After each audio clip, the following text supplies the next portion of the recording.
महाराष्ट्र विधानसभा 2024 ची निवडणूक आता अवघ्या काही दिवसांवर येऊन ठेपली आहे। या निवडणुकीच्या पार्श्वभूमीवर राज्यातील जवळजवळ सर्वच महत्त्वाच्या पक्षांनी आपली कंबर कसली आहे आणि जोरदार तयारीला लागलेत।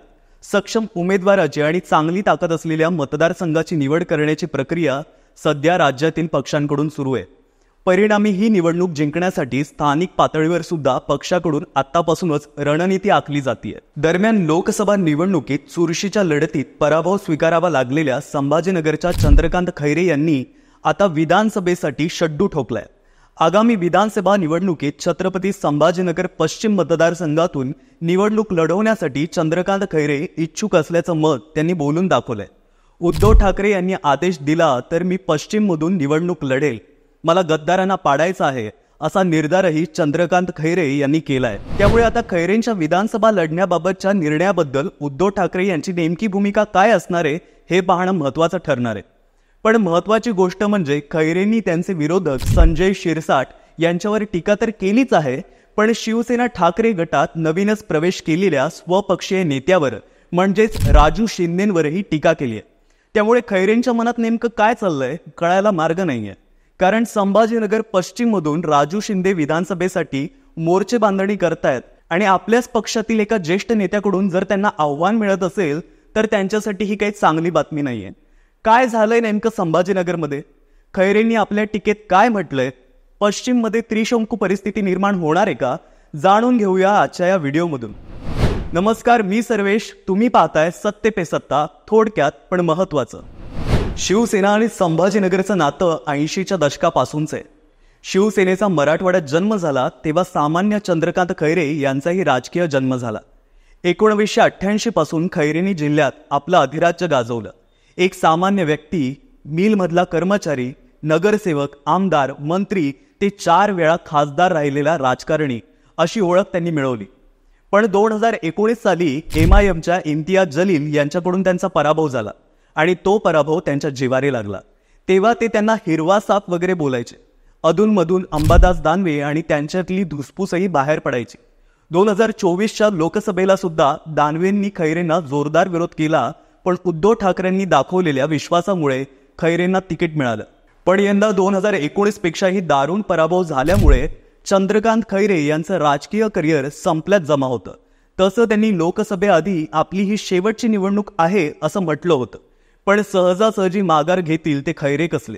झालेला पराभव जिवारी लागल्यामुळे त्यांनी विधानसभेत उडी घेतली आणि संभाजीनगर पश्चिमसाठी मला तिकीट दिलं तर मी लढणारच आहे असंही ते बोलले। चंद्रकांत खैरे नेमकं काय बोलले ते बघूया।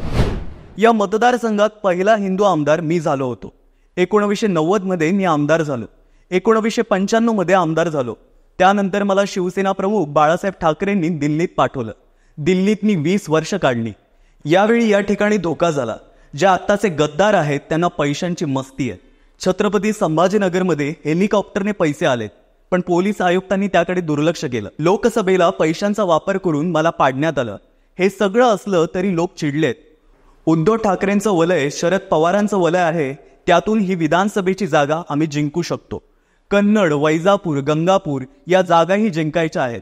त्यामुळे 140 जागा आम्ही म्हणजे शिवसेना ठाकरे गट लढवणार असल्याची तयारी आहे, तर आम्ही 103 जागा जिंकणार असल्याचं खैरे म्हणाले। पुढे ते असंही म्हणाले की उद्धव ठाकरेंनी जर आदेश दिला तर मी विधानसभा लढवे, कारण मला गद्दारांना पाडायचंय। गद्दार या ठिकाणी माझ्यामुळे निवडून आले, कारण मी त्यांच्या मतदानासाठी प्रचार केला। जे फुटले त्यांचं आम्हाला दुःख आहे। गद्दार सध्या नाटकं करतात। आता जर गद्दारांना पाडायचं असेल तर मी नक्की निवडणूक लढवेन। आता संभाजीनगर पश्चिम मध्ये शिवसेना ठाकरे गटाचे प्रमुख प्रतिस्पर्धी आहेत, ते म्हणजे शिवसेनेचे संजय शिरसाट। त्यामुळे संजय शिरसाट यांना पाडण्यासाठी छत्रपती संभाजीनगर पश्चिम ही जागा तुम्ही लढवणार का असं विचारलं असता चंद्रकांत खैरे यांनी उत्तर दिलं की मला जर उद्धव ठाकरेंनी आदेश दिला तर मी नक्की विधानसभा निवडणूक लढवेन। बाहेरच्या कोणाला तिकीट देण्याऐवजी आपला माणूस तिकडे नाही का हे पाहिलं जाईल। मी एकनिष्ठ आहे, तो गद्दार आहे। एकनिष्ठ गद्दाराला पाडू शकतो। राजू शिंदे आमच्या पक्षात आले त्याबद्दल अंबादास दानवेंनी मला सांगितलं नाही। मी प्रवेश घेताना त्यांना व्यासपीठावर पाहिलं। राजू शिंदेंनी मला पाडलं, जे उद्धव ठाकरेंच्या मनाला लागलंय। ही गोष्ट कुणी केली? राजू शिंदेंनी। मग अशा व्यक्तीला कोण निवडून देईल असंही चंद्रकांत खैरे म्हणाले। आता यावरून एक गोष्ट लक्षात येते की खैरेंनी जरी संजय शिरसाटांना आव्हान दिलेलं असलं तरी शिवसेना ठाकरे गटातही याबद्दल एकमत नाहीये असंच दिसून येतंय. कारण खैरे राजू शिंदे यांच्यावर नाराज आहेत. पण खैरे सलग 2 लोकसभा हरल्यामुळे पक्षही कितपत त्यांचा विचार करेल याबाबत शंकाच आहे. खैरे हे जिल्ह्यातील अनुभवी आणि जुने जाणते नेते आहेत. त्यामुळे त्यांच्या अस्वस्थतेमुळे जिल्ह्यात राजकीय चर्चांना उधाण येणं साहजिक आहे. त्यामुळे खैरेंचा अनुभव आणि निष्ठा त्यांना तिकीट मिळवून देईल का? की अंबादास दानवेंमुळे राजू शिंदेची वर्णी लागणार? की खैरे बंडखोरी करून शिरसाट आणि शिंदेंना आव्हान देणार? प्रश्न तर खूप आहेत, पण त्याची उत्तरं येणाऱ्या काळात मिळतीलच.